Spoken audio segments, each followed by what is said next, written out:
We are so back to be back live in studio for the season 11 premiere of The Walking Dead. The final season started tonight, and what a shocking premiere it was. So tonight, we saw Eugene and the others experience the Commonwealth's intake systems for newcomers, where they are asked some really personal questions. We also learned that Alexandria is in very rough shape and their supplies are extremely low. So Maggie led a mission to her old community despite the looming threat of the Reapers, but on the way, tensions grew even more intense between Negan and Maggie, resulting in Negan leaving Maggie to fend for herself in the middle of a walker attack. So what's going to happen to her? How will the others react if they learn what he did? And even though Yumiko might have found her brother, will Princess and the group regret not leaving the Commonwealth when they had the chance? On tonight's show, we have interviews from the set, a behind-the-scenes look at the really eerie metro station, and of course, an exclusive sneak peek of next week's episode. My guests are executive producer and showrunner Angela Kang, Paola Lázaro, whom you know as Princess, the one and only Jeffrey Dean Morgan, a.k.a. Negan, will be here, and I am Chris Hardwick, and this is Talking Dead Live!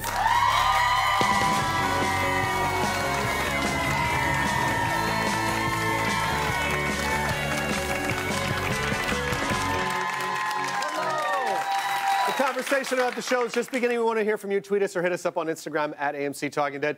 Or go to Talking Dead's Facebook page. You can go to twdu.com/deadlive to vote on our polls and make your voice heard. Right now, please say hello to my guests, Angela Kang, Paola Lázaro, and Jeffrey Dean Morgan, who is via satellite in Atlanta. And real quick, not that this show is about me, but the news came out today. I'm very excited to announce my wife is pregnant, and we are having our first child, and like so over the moon about it. So I'm very excited. I just wanted to say that it feels so nice to be able to talk about it. It's a very bright spot during a very surreal time. So, but let's now talk about the show. Paola, let's talk about the Commonwealth. What can you tease about the Commonwealth this season? The first thing I gotta say is that it's creepy. It's so creepy because we're so used to seeing people filled with dirt and zombie blood. And these people look clean and civilized, and we're not used to seeing civilized people on this show. And what I have to say for real is the calm before the storm.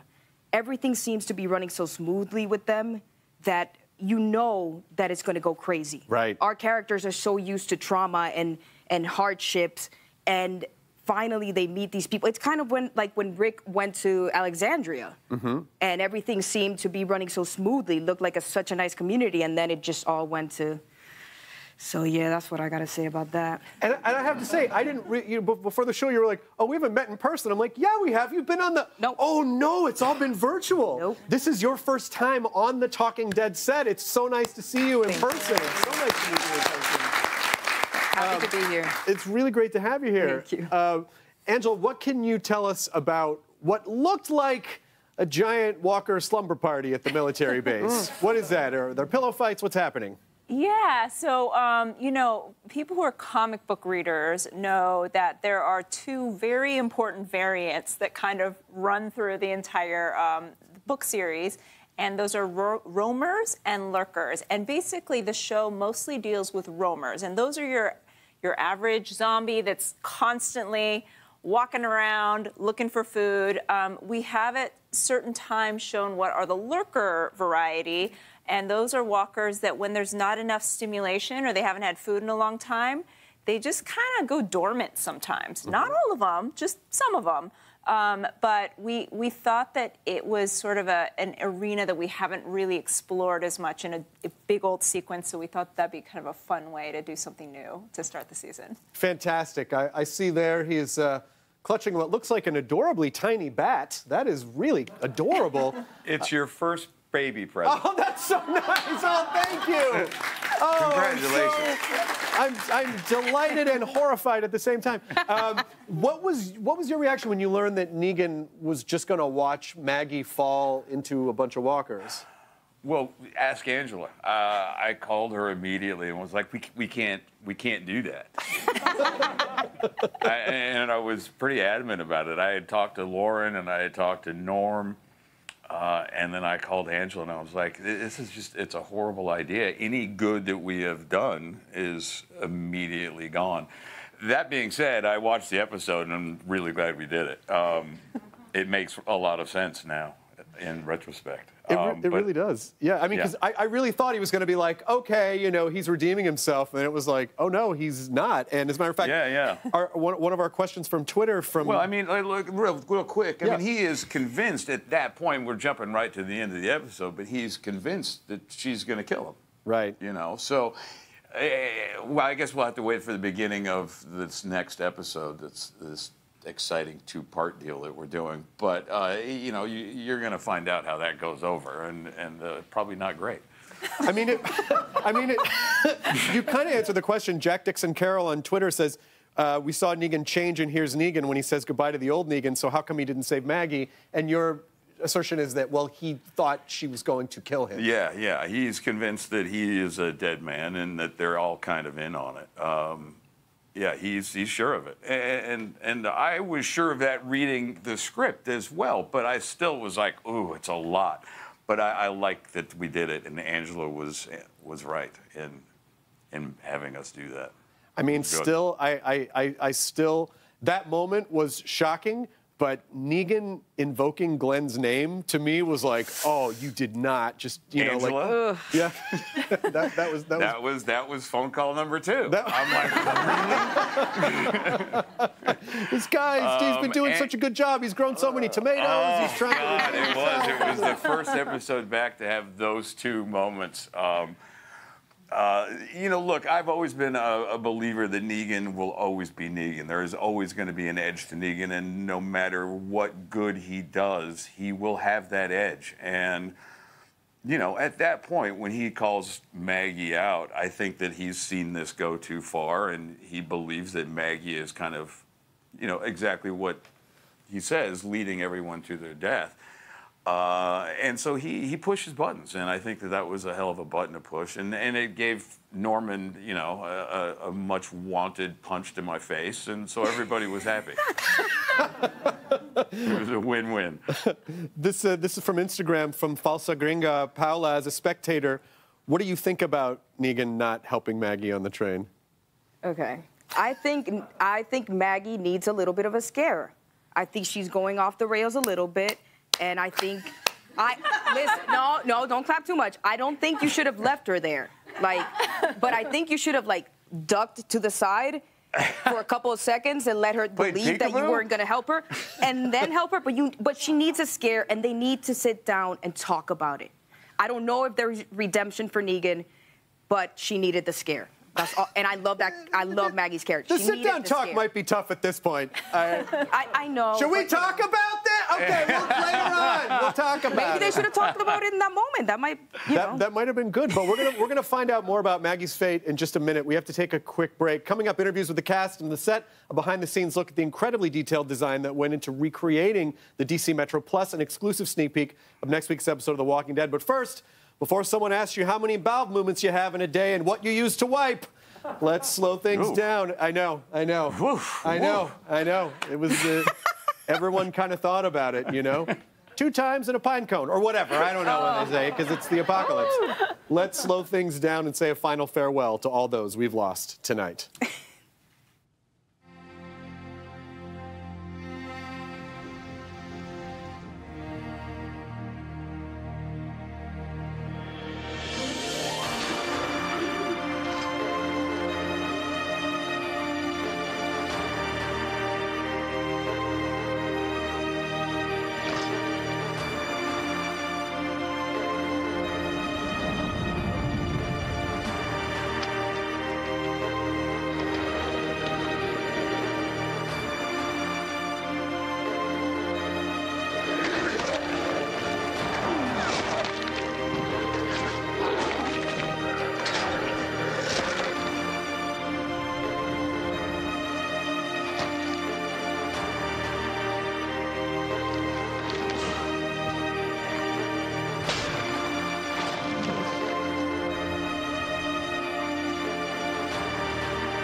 it's a brilliant idea from Princess, who has been observing all the movements of the troopers and comes out with this whole kind of day-to-day, minute-by-minute, detailed plan of what they've all been doing. And it dawns upon us that, oh, wait, we have a window of opportunity here, which we can take these guys' clothes and use them and dress up and escape. And I think it's a big risk that we're all willing to take.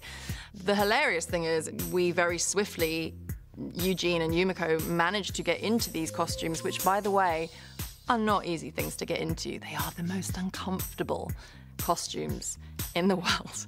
And I remember there was one take as we were walking out, my goggles kept getting steamed up, so I just fully walked into a wall. I was just like, guys, and they had to kind of cut and reshuffle. I think it's the only time I've seen Josh laugh. He's a hard guy to make laugh on set. It's the only time I've seen him fully laugh at me. And welcome back to Talking Dead. That was Eleanor Matsuura with a little behind-the-scenes intel on what the Commonwealth suits are like to wear. We're back with Angela and Paola and Jeffrey Dean Morgan. Mixed reactions from the internet on Negan in this episode. Michelle Borey on Twitter says, that last scene of The Walking Dead, I literally gasped and said, Negan, don't you do it! This last season is going to be so good. Chad Chardex on Twitter says, I want to push Negan off that train. However, the other side, Darby Seasons Twitter, look, I love Maggie, but I'm on Team Negan here. And the Steve Knorr on Twitter, probably an unpopular opinion, Negan is right. Maggie is a liability. Damn. Jeffrey, does Negan feel like he deserves better treatment from the group because he took out the alpha threat? I think Negan's been really patient. I think he starts this episode off getting a little picked on by Maggie's people, and all of a sudden, you know, Daryl's like, we ain't buddies, and, you know, everywhere he turns, it's someone giving him lip. And he's kind of quiet about it all until, and he's giving, you know, they want his advice. The minute he gives advice, they get mad at him for giving advice. So he's getting a lot of mixed signals at this point. The thing is with Negan is he's right. He's right in this situation. Maggie is making bad calls. Everybody is kind of following her blindly for whatever reason. And the only one that is kind of willing to stand up and raise her hand and say, hey, this is a really bad idea, is Negan. No one's listening to him.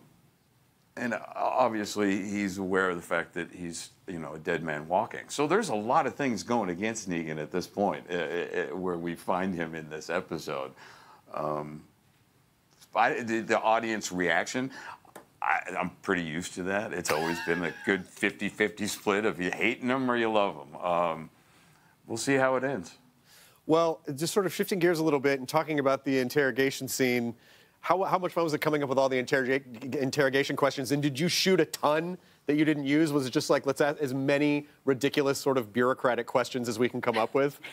I mean, because we're always in such a rush to film, we had written like probably triple the number of questions and then kind of cut it down, me and my co-writer, Jim Barnes. And then we did kind of like let the director know if any of the actors want to kind of like improv some answers and do stuff, like they're free to do so. But it was just, you know, we were trying to do things that seemed very straight-laced, but then got, you know, progressively more weird and trippy and invasive. And so that was just kind of fun to see how everybody performed it at the end of the day. I was trying to figure out during those questions, like, some of the questions feel like they have an actual purpose, and other ones, is it like, is this just sort of like weird bureaucracy to throw them off their game a little bit and just kind of show them, like, we are in control of this situation, so we're going to ask you all these weird questions? Can you talk, is there any? Yes, a little bit, but they also have their own secret reasons for asking particular questions. You know what I mean? Yeah. It's like I just like to know how many times people poop. That's all. What's the big deal? Tells you a lot about people. It tells you a lot about people. Yeah, exactly. That's true. What was it like shooting those scenes for you? I mean, it was awesome. Kevin Dowling, our director, did it in such a way where he would swap us in and out, in and out. Yeah. So first would be the boys, like Eugene and Ezekiel, and then it would be Yumiko and Princess. And I think the way it was shot, like with his brain of swapping us in and out, made it so, that's why it feels so rapid fire and like boom, boom, boom, boom, boom. And it was just such a great, we had special sides that were designed for that swap. So it felt like a tag team, like being in team sports again. It was amazing. He's great.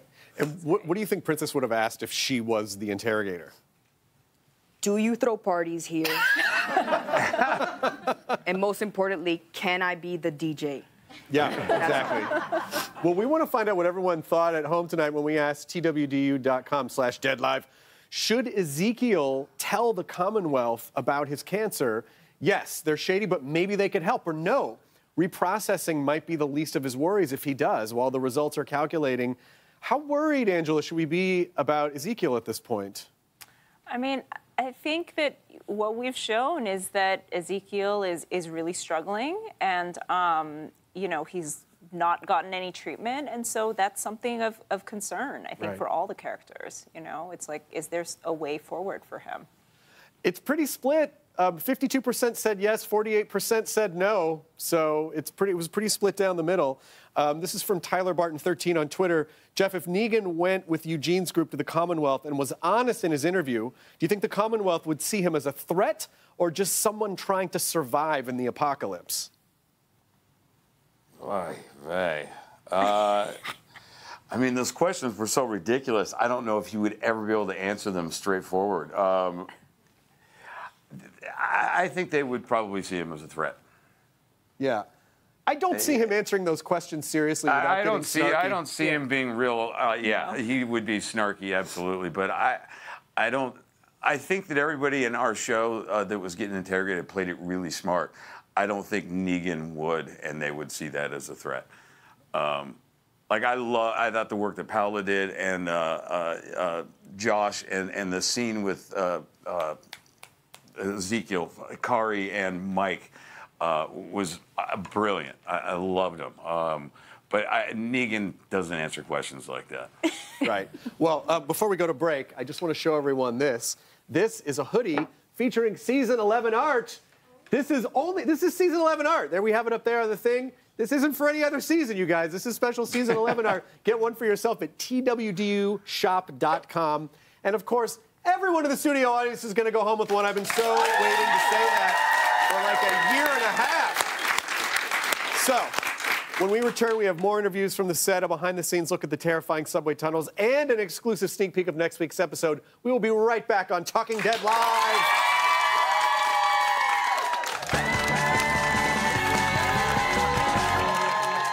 When Ezekiel calls Mercer a beat cop, he's hurt by that. His loyalty to the Commonwealth and the values that they created, that's the most important thing in his life at the moment. And for someone to come in and personally attack me and attack the country that I am fighting for, it's an insult. Why does he call him an ass beat cop? Because he acts like an ass beat cop. Maybe we haven't all met the ass beat cop, but I know that dude. Everything changes the minute you start coughing up blood. I don't care what happens. You know, you could be sitting at a romantic dinner, you start coughing up blood, gonna change. It's just the way of the world.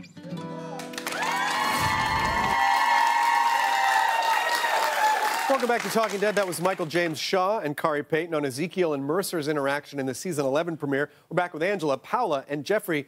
Paola, what's it been like working with Michael James Shaw, who of course plays Mercer? Oh, we get along great. We hang out outside of work. We're even working on a song together. I didn't ask him if I could say that, but sorry, Mike. That's all right. He dropped the F-bomb last week, so it's totally cool. So we're totally cool. No, we're working on a song together. I taught him how to dance Dominican bachata music.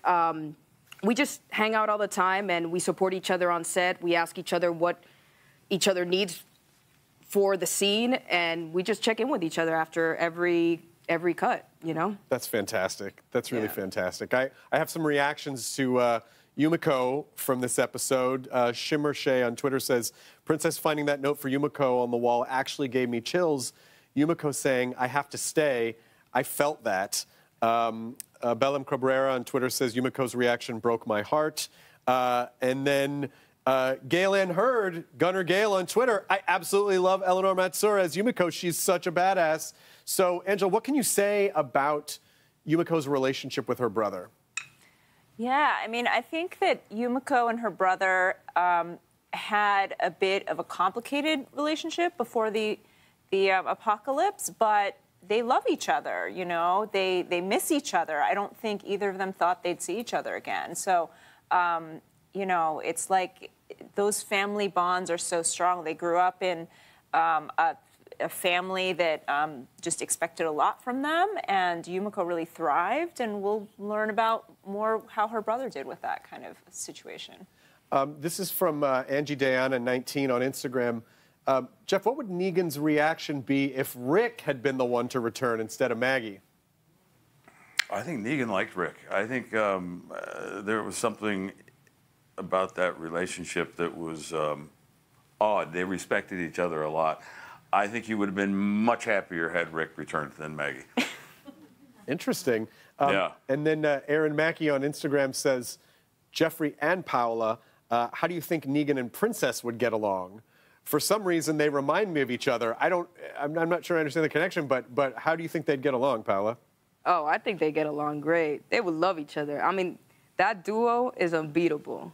I think they would get along great, and they become super good buddies. They're both wild cards, so, I mean, who knows what would happen with the apocalypse if the two of them hung out. Who knows? All right. I'm afraid, but I would go to that apocalypse. I want to live in that apocalypse. If they're running it, I'm there. Let's see. Jeffrey. I agree. Yeah, buddy. This is for Angela from Felicia6 on Twitter. This is a question we've actually been asked quite a lot from comic book readers. Can you tease if Mercer and Princess will have a relationship like in the comic? I mean, you'll have to watch and see, but I think these two have some chemistry. All right. Hey. All right. Let's see. This is for Jeffrey, iFake Rep on Twitter. Do you think Negan and Daryl have learned anything from each other that helped each of them grow as characters? I think they've both grown a lot in the last few years. Have they learned anything from each other?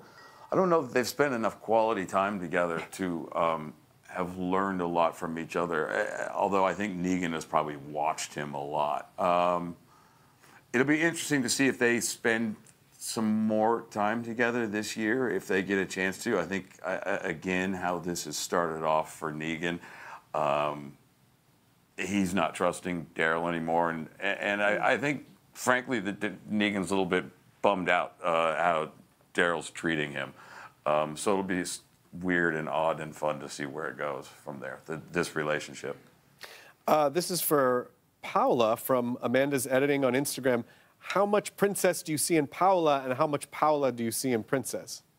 I mean, I've always said that Princess is Paola when she was 7 years old. Princess is me as a 7-year-old, her energy and just how loving she is, but also vulnerable.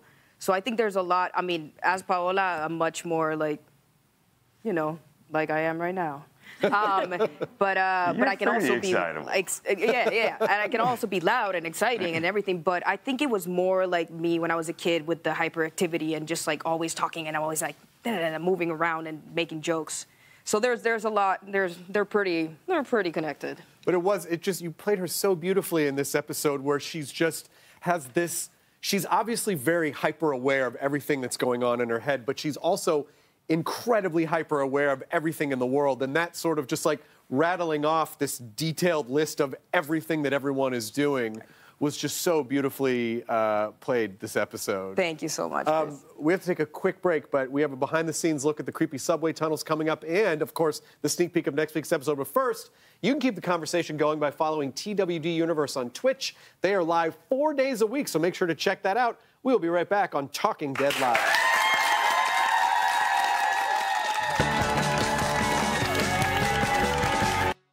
The set design for this season is really kind of intense in how specific it is and how detailed it is, because we're not just dealing with being in the woods, we're in cities, we're subterranean. The subway set was fantastic, actually, and I think it took them a month or two to put together, but they had a couple of trains that were 4 or 5 cars long, 2 different tunnels, hundreds of walkers and body bags. The set that they built for those subway tunnels was extraordinary. I think that was probably the largest and most impressive artificial set that I'd ever been on. The subway tunnel sets, those were huge. It kind of had like a Planet of the Apes vibe / Warriors come out to play.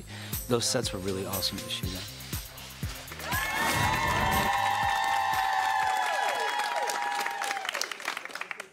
Episode with Norman doing a great Warriors reference there. We're back with Angela, Paola, and Jeffrey. Jeff, how was it cool, the tunnel sets being down there?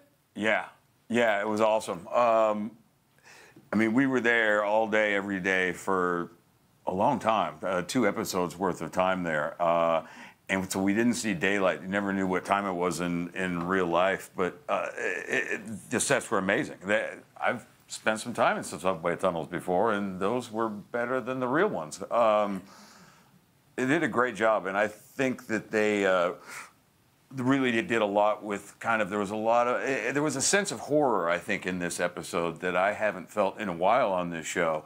It was a tense episode, and I think that the set design in those tunnels in particular lent itself to kind of scaring the crap out of us, and amazing job. Can you talk a little bit about fighting the huge slimy walker? Yeah, it was really gross. Yeah, I mean, Nicotero and his team are always trying to come up with the newest, latest, and greatest, grossest thing that they can do, 1, for their own pleasure, and 2, to gross us out. And it was scripted that it was a pus-filled walker. Imagine my joy in reading that. And it was pretty bad. I mean, I had the bat pressing against certain spots, and I don't know what they put in there, but have you ever seen that show Pimple Popper? Oh yeah. Yeah. All right. So that times like a million. So pus. They put pus. It was pus. It was pus. Look, whatever it was very pus-like. Angela, what can you tease about the bagged walkers in the tunnels? The bagged walkers in the tunnels. I mean, anytime we're writing about our people kind of coming up on an environment, we're just trying to think about what was the backstory of what happened here. And so, there's just kind of hints that some really bad business happened, at some point in the apocalypse. And I think some of our people, especially Negan, is kind of right to be like, I don't know about this. This seems really shady. So it's meant to be creepy and eerie, and hopefully that came across. Absolutely. Especially Negan.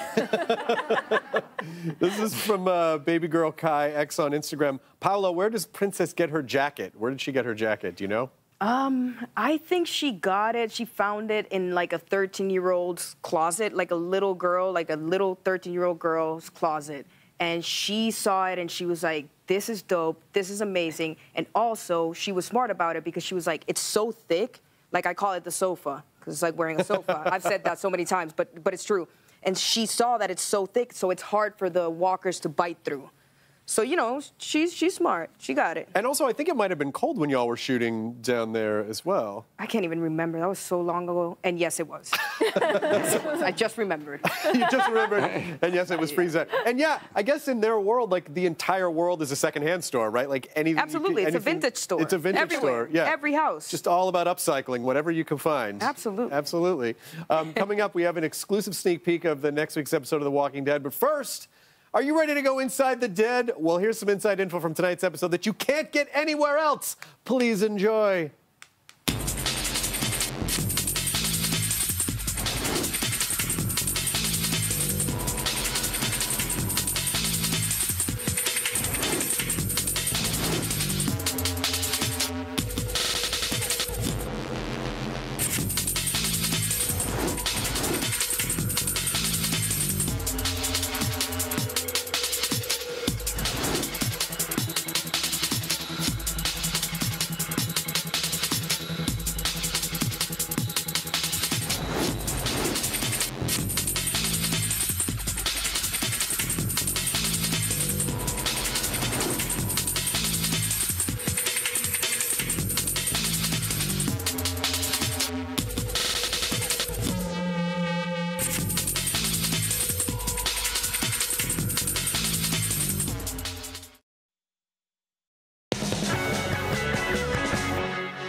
name is Dina Marie, and I love The Walking Dead because it was something I grew up with.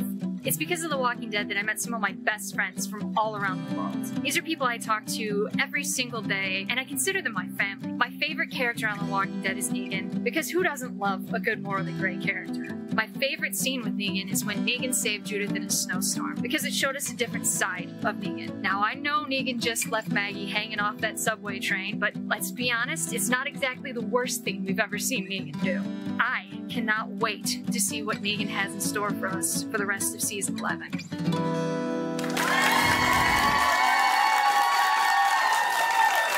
Welcome back to Talking Dead. That was this week's featured fan, Dina Marie, describing her all-time favorite Walking Dead moment. Then for the rest of the final season, we're going to be featuring you, the fans, sharing what The Walking Dead means to you. So if you, the fans, want the chance to be featured on an episode of The Talking Dead like Dina Marie, send us a 30-second video of you, the fans, explaining how The Walking Dead has impacted you at fansubmission@talkingdead.tv. And now, Dina Marie is going to ask a question via video. Let's roll it. My question is for Jeffrey. If roles were reversed, and it was Negan that was hanging off the side of that subway train, do you think Maggie would have saved him? Or do you think she would have left him there? Well, I mean, come on. That is easy. She would have pushed him. Oh. There wouldn't have been any hanging on. She wants him dead. This episode at this time, Maggie pushes Negan off. I don't know if I agree with that, because I think she stated that they need him to kind of get through these. That was the whole thing where he was like, "Oh, I'm your map now." I don't know, Angela. Yeah. What do you think? Which, by the way, is BS. You're saying that no one knows how to read a map? What do you think, Angela? Would Maggie push him off? I don't know. Yeah, she's pretty mad at him. So you think she would have just let him? You think she would have pulled a Batman? I don't have to kill you, but I don't have to save you either, or something. Well, that's what Negan does. Yeah. I kind of think she'd pull a similar move, to be honest. Which is why I understand why Negan leaves her behind. Yeah. Well, now it's time to see what everyone thought at home. We asked you at twdu.com/deadlive. What should the group do with Negan? Should they let him stay? Oh, God. He knows the city. They need him for the mission. My prediction is it's going to be split, almost down the middle. Banish him after what he did to Maggie, good riddance, or punish him, lock him in a subway car, and just put Easy Street on repeat, just over and over again, while the results are calculating. So let's talk a little bit about Maggie's fate. What can you say, Angela? What I can say is that, Maggie drops into a whole lot of walker trouble, but she's a very seasoned survivor. And so, we'll find out, pretty quickly how that all turns out. Okay, well, 70% said let him stay. 70%, 14% said banish him. 16% said punish him. I love you guys. Are you surprised? Actually, one of the questions we have from the fans, and this kind of ties into this from Twitter, Negan's Miz on Twitter. Jeffrey, when you joined the show, did you expect Negan to make it to the last season of The Walking Dead? No. No. That's about as honest as I can be. I think there was a shift a couple of years ago, but I always expected that Negan would leave. I thought he would leave. I didn't think he necessarily would die. I thought it would follow kind of the comic trajectory, and Negan would kind of meander off. And that still may happen, but the fact that I'm still alive in the last season is pretty cool. It's pretty great. It's pretty great. Yeah, I'm stoked to be here. Paola, what did you think of Princess, what we sort of talked about earlier, where she's so hyper-aware of everything, she picks up on the romance between the guards. Now we have a little more time to talk about that. What do you think about this trait? I think it just says a lot about her character and how deeply she cares for others. And I also think it's a very good skill to have in the apocalypse, to listen to every detail and then have that to plan out, I mean, in this case, an escape. But I think it says a lot about how much and how deeply she cares for other people and the little eccentricities of other people. And I think it's a good skill to have. And because some people were saying, like, oh, well, it's just something that's in her imagination, but they got the suits. That's right. So it couldn't have been, nope. right? Nope. It's real. It's real. We wouldn't have gotten the suits otherwise. They went to do their thing and took off the suits, and then we grabbed the suits. So it's real. It wasn't in her imagination. So I guess it was a thing. There you go. Zach97 on Twitter, on Instagram, from what we talked about earlier. Angela, why would Negan bring up Glenn to Maggie? Why would he do that there? I mean, look, Negan is always, he's honest. Like, I think one of the things that I really enjoy about his character is, like, I don't think Negan is much of a liar, other than when he has to, like, be on mission. Like, he kind of just says what he's thinking, and at least, like, with that, there's no BS. Like, he's kind of just putting it out there. And I think Maggie and Negan have kind of been in this fraught situation. They're pushing against each other.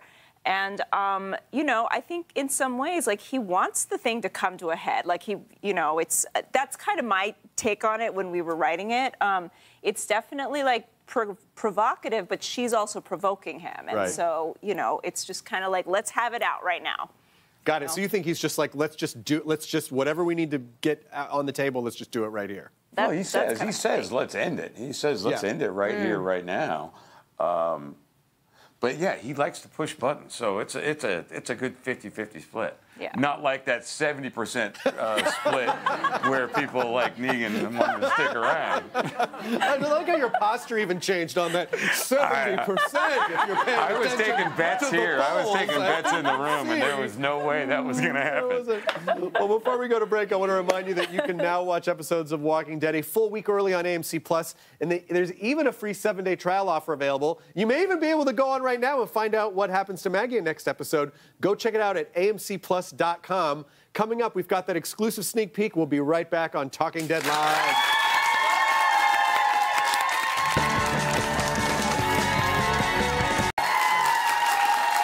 Welcome back to Talking Dead.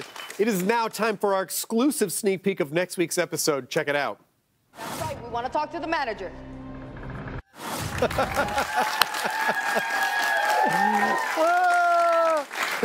Oh my God, you guys just pulled a Karen. That was the best. Yeah.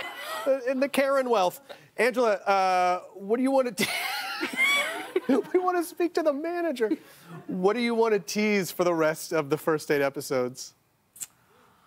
I mean, Maggie and Negan, they've got a lot of tension going on, so there's just kind of there's a great, those two are always just really fun to watch, I think. So that story's got to play out. Our people are going to run across some really dangerous folks and have to navigate that. Our group that just kind of has rolled in with troopers, they're going to find a community unlike one they've ever seen before. So, you know, it's a variety of things that feel really, really strange in either direction. Well, it's so wonderful to have you here at the beginning of the final season. Paola, thank you so much for coming. It's so nice to see you live in person. Jeffrey D. Morgan, thank you for driving 53 miles to that satellite studio in Georgia. Congratulations. Thank you so much. Oh, my God, we're so excited about that. Thank you so much. My mom is very excited that you gave us a tiny Negan bat as a present. Thank you for watching Talking Dead. My guests, Angela Kang, Paola Lázaro, Jeffrey D. Morgan. Don't forget to go to amcplus.com to watch next week's episode right now. And while you're there, make sure to check out The Walking Dead Origins to experience some of your favorite character stories told by the actors who play them. Next week, Josh McDermott, Lauren Cohan, and Emily Kinney, Beth herself. Green family reunion. Stay safe and take care of each other. Chris Hardwick, see you next week. Bye-bye.